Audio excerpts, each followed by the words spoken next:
değerli büyüklerim, saygıdeğer hanımefendiler, beyefendiler, geleceğimizi emanet edeceğimiz bu pırıl pırıl gençler, en başta bu güzel gece beni davet ettiğiniz için teşekkür ediyorum.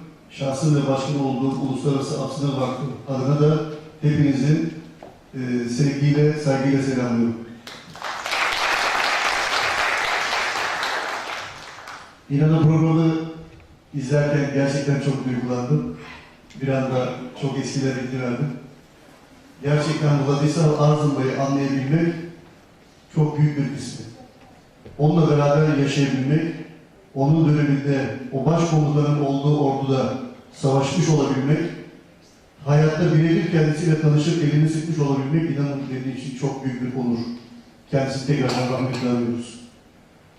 Vladislav Arzumbay'la müsaade ederseniz ilk tanıştığımız anı sizlere hatırlatmak isterim. Savaştan evvel de savaşın çıkacağıyla alakalı artık bir takım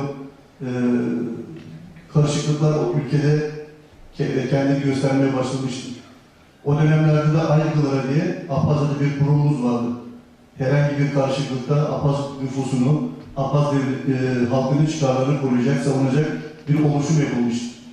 Bizler de öğrenci olarak gitmiştik bir avuç insan, sizlerin gönderdiğiniz Sakarya'dan, Eskişehir'den, Türkiye'nin birçok ülkesinden oraya öğrenci olarak gitmiş kardeşlerimizdik. Ve tabii ki ülkenin bu karışık dönemlerinde biz de halkımızın yanında olmak için Aygılar'daki çalışmalara elimizden geldiğince katılıyorduk.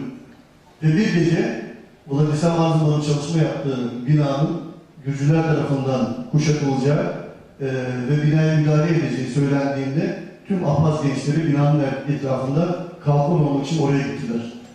Öğrenci olan bizler de çok yakından tanıdığımız Oktay Çıkıltuğ'a, Ali Aşk'a, Gürdüz Atarma, hatırladığım arkadaşlarım, diğer arkadaşlarımız da vardı. İsmini unuttum, varsa bağışlasınlar. Biz de tabii ki oraya gittik. Biz de gittik ama insanlar binayı korumayı bırakıp Türkiye'den gelen kardeşlerimiz de neredeyse bizi korumaya kaldılar.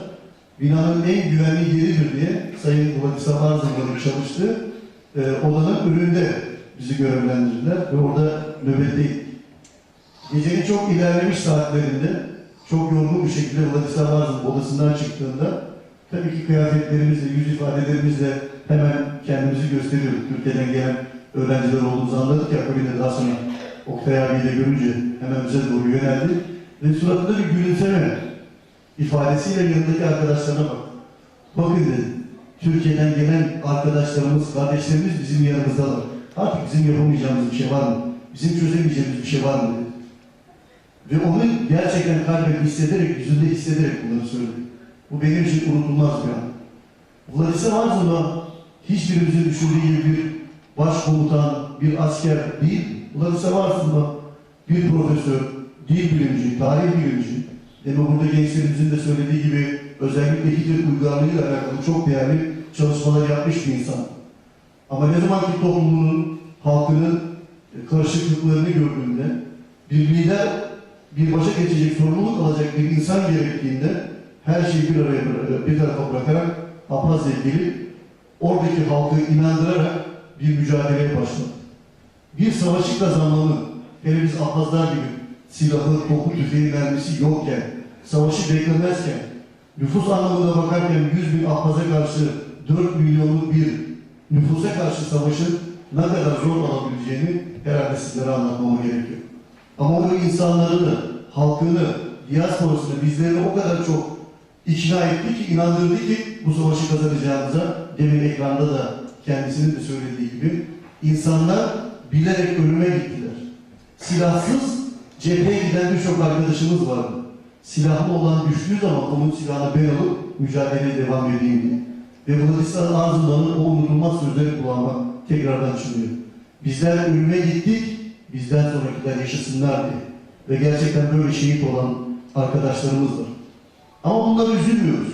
Biz ne kadar şerefli, ne kadar onurlu bir toplumuz ki Abhazlar olarak Vladislav Arzumbay gibi, Sergey Bagach gibi, Nestor Vakova gibi, Dirmit Bule gibi, buradan sizlerin gönderdiğiniz o şehit kardeşlerimiz Efkan gibi, Hanefi gibi, Zafer gibi, Bahadır gibi gençleri çıkarmış böyle bir şanlı ve şerefli bir toplumuz.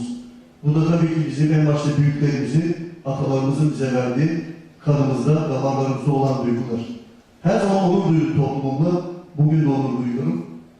Ve ardından savaş sonrası döneme geldiğinizde bir ülke düşünün ki silahı, topu yokken bir savaş kazanmış ama savaş kazandıktan sonra kendi ayakları üzerinde durma ve bir devlet kurmak zorunluluğu var.